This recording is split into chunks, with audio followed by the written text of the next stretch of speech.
Hi ma'am. Ma'am ngasido kaino tawge ay law chatke bako law haibdi si phou phajake bako khoi chinglaw do sumaina laye haibdu ai muksu utpige bako ina ti sina kaino ne phou su na taba white color maru laye bako adu shura amuk chak thong bakri kra pum halaga mag ising thakko gumba do tawe bako ya ba pot ne basidu aduga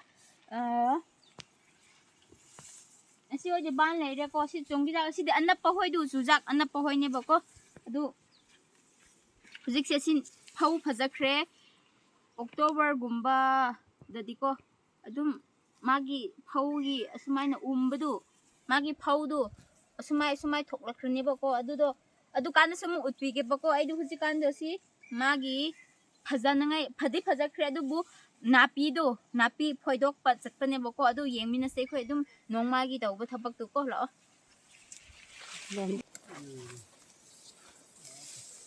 Sang to te.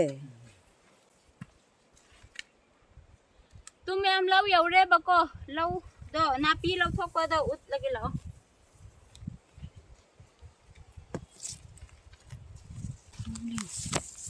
tum em si napi do asman lau thok pi e bako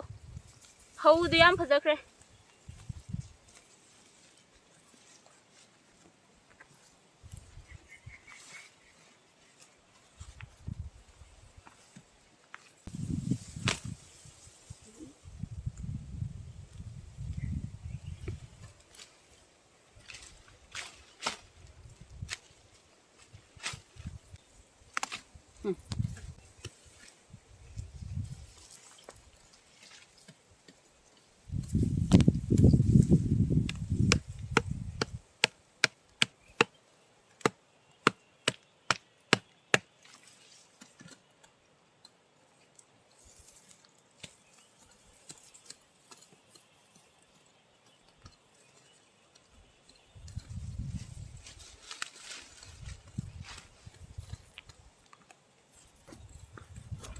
ai khoi gi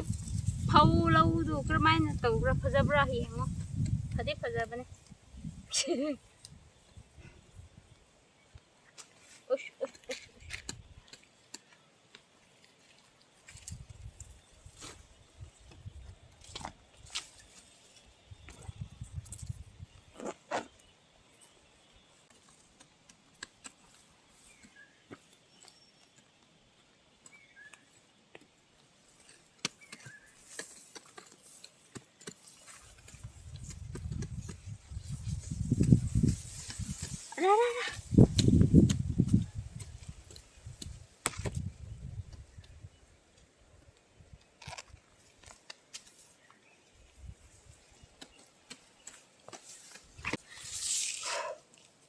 mayam akhoi wa khre bako huji pham ge khra nong yam saye bako du ge si thabi do puaina aduga ing na ngai ki cha ge bako machine gumba da si gumba ai ge makok sabo hoi to loin ing han ki ge nong sit su ko huji kre sira nong sit ti la e do rasu nong sa su yaw bagi nong sa ga nong sit lak bagi ko khra kai nom tawe ba du ge si ing han ki ge bako me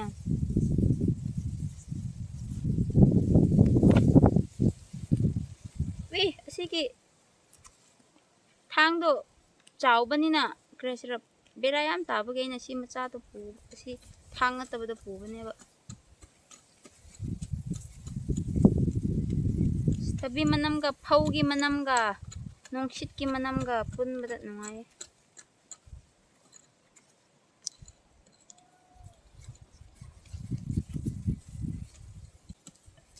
wai ba ko mem sumai na dum sura lai khrabane ekoi khun gi mi sing di ko yam wa khrabane mo ko ekoi su dum chinglo da sumai na udra di kresira si ching da di lopuk lai da bani na ko sumai na chinglo do ina phou do tha bane bana tra di sak cha na ngai du ko kana na lai ra ga dum cha ba ngam gi ekoi su sum ekoi mafam da leiba mafam da u lo do udra di upai lai ta ba ko sumai na to bani ba ei si nong sa de si ga dawre napi phoi bulai khut gumba loi na sagre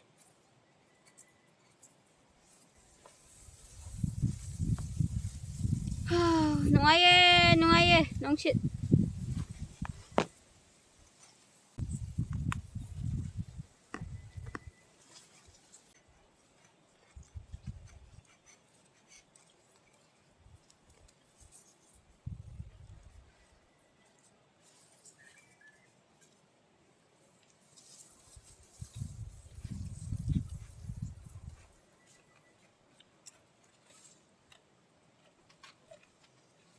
Mẹ mấy đứa xí lâu biết rồi.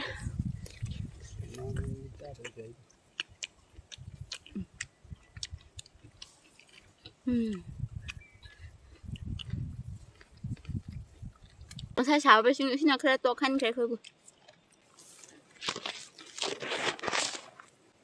Jadi teman thabak suba ni baku main adum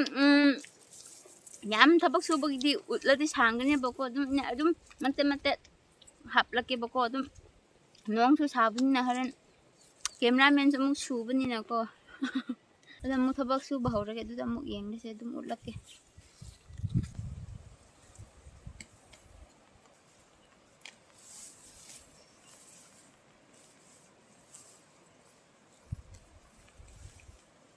Mayam, asi sa din jauh bagi ko. Ay bu ubah ngam na roy na ko. Ubah panglam na roy.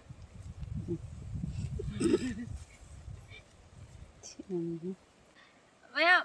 asi ay ataw kre maning gumaloy na ching kre. Na. Tu nong nga say hud saram na ka thabi hek sa ki bagi ko nong chura ka lai kre. Ing la ka lai kre mo.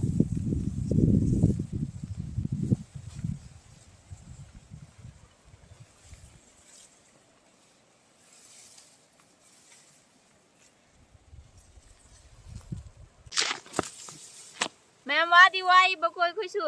ai budi ima hoi so si hena mu wa bani na ko du boy khoi na kre haisira khunda muk leiba kanda mara khoi su adum khoi gi thabak kri kra chathok tau bani na pak na su nung ti gi ima hoi gi mateng pang bade khoi ngam ba na te ba ko du era ba su adum kre haisira khunda bu chakradi tumin di leiba ya tau ya leite ba ima hoi gi dum mateng doi da dum chatpi bane ba ko hai ti mo khoi do wa bani na khoi su nong sara su nong sura su adum khoi na khunda leiba kanda khra mateng pang hobi ge hai bagi ina chat pane ba ko mayam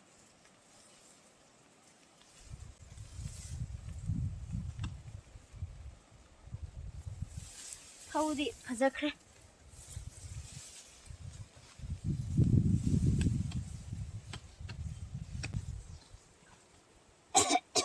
na pm na di kai adur su adum nung sie lau do cheng do phou do phajabagi go wa bu do khra kaw tak tawe ba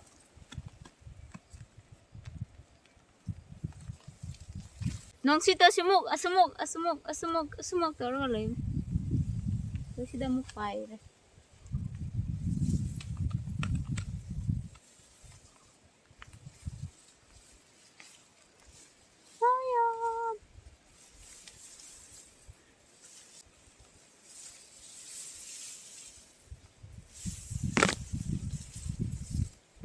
asi phou gi managi manam su si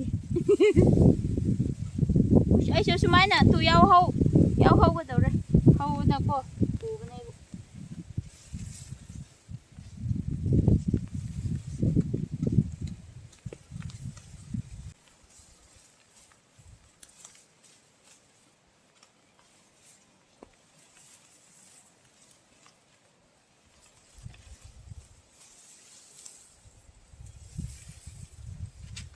Ma'am ko no tawrage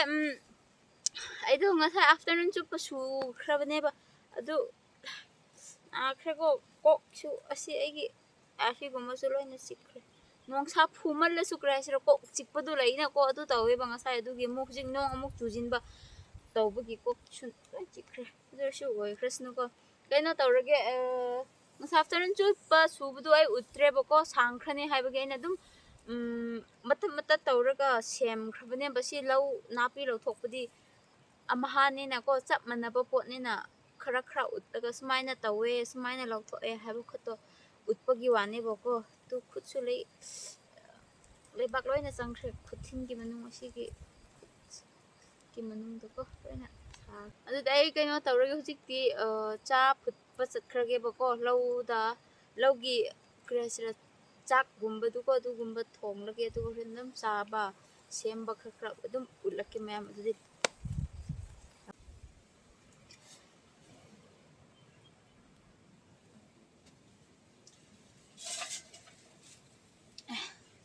tu mayam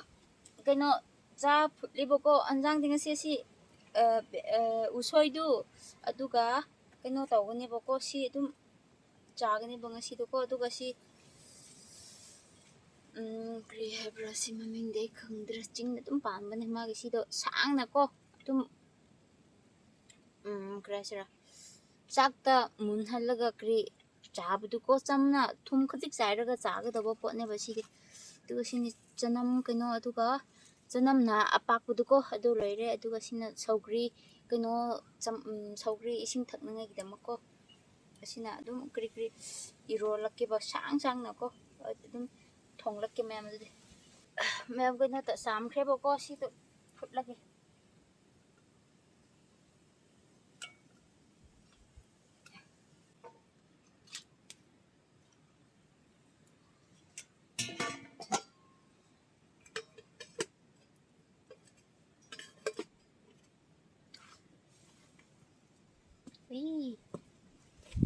ꯀꯩꯅꯣ ꯇꯧꯔꯒꯦ ꯃꯌꯥꯝ ꯑꯩ ꯆꯨꯖꯥꯛꯇꯨ ꯃꯨꯜꯂꯒ ꯆꯥꯕꯁꯨ ꯂꯣꯏꯈ꯭ꯔꯦ ꯑꯩ ꯁꯤ ꯆꯨꯖꯥꯛꯇꯨ ꯏꯃꯥꯒ ꯏꯄꯥꯒꯤꯗꯃꯛ ꯆꯠꯈ꯭ꯔꯒꯦꯕꯀꯣ ꯑꯗꯨꯒ ꯁꯨꯝ ꯃꯨꯜꯂꯒ ꯑꯩ ꯍꯣꯔꯦꯟ ꯆꯥꯕ ꯀꯥꯟꯗ ꯑꯣꯏꯅ ꯎꯠꯂꯛꯒꯦꯀꯣ ꯁꯦꯝꯕꯁꯨ ꯂꯣꯏꯈ꯭ꯔꯦꯕꯀꯣ ꯑꯗꯨꯒ ꯑꯩ ꯍꯧꯖꯤꯛ ꯆꯥꯕ ꯍꯧꯈ꯭ꯔꯒꯦ ꯑꯗꯨꯝ ꯐꯧ ꯃꯅꯥꯛꯇ ꯆꯥꯅꯤꯡꯕꯒꯤ ꯑꯩꯅ ꯆꯥꯕꯅꯦꯕꯀꯣ ꯑꯗꯨꯗꯤ ꯆꯥꯅꯤꯡꯉꯥꯏꯒꯤ ꯑꯩ ꯄ꯭ꯔꯦꯌꯔ ꯇꯧꯈꯤꯒꯦ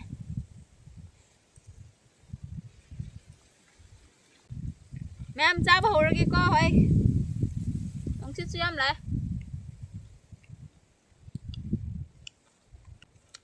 ꯃꯌꯥꯝ ꯃꯁꯤ ꯃꯅꯥꯗꯣ ꯉꯁꯥꯏ ꯑꯈꯣꯏꯕꯤ ꯈꯣꯏꯔꯒ ꯂꯩꯕ ꯃꯅꯥꯗꯨꯀꯣ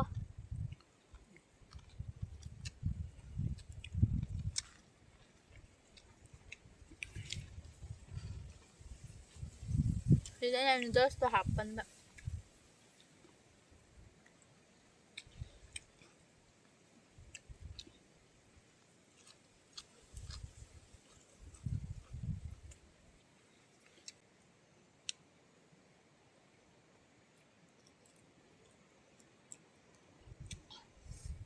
Kasi kan have bamboo tu ko. Usoy do.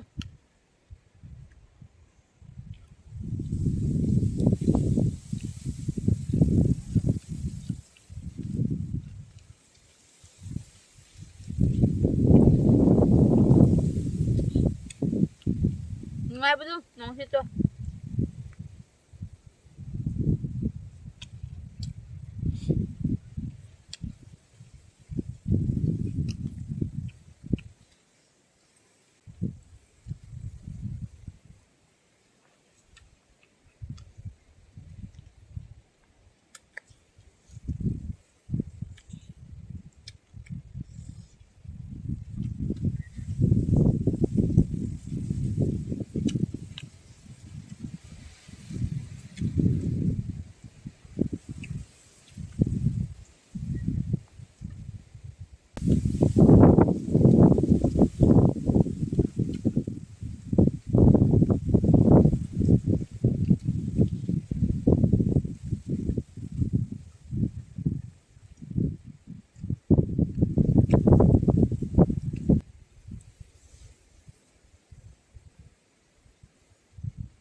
Sige, iruan ba to sa eh?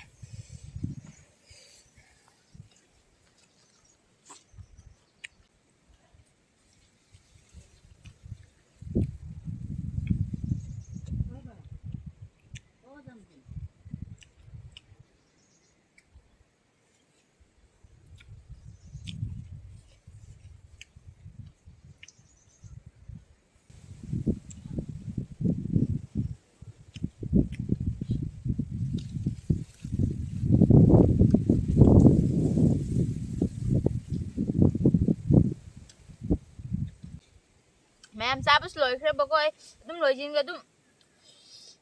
lau da sab du yam hawe bako du ge na akhoi da dum napi lo thok pa chat poi na dum chak ko ma si da dum char ga yum da dum cha da bi da si da thong la ga si da na hawe har ga si da dum thong la ga dum char ga chat la ni bako hujik ti theng su theng khra bani na kai no taw ra ge ma'am ngsi video da dum ꯑꯁ꯭ꯋꯥꯏꯗ ꯂꯣꯏꯒꯦ ꯃꯊꯪꯗ ꯑꯃꯨꯛ ꯊꯦꯡꯅꯔꯁꯤꯀꯣ ꯃꯌꯥꯝ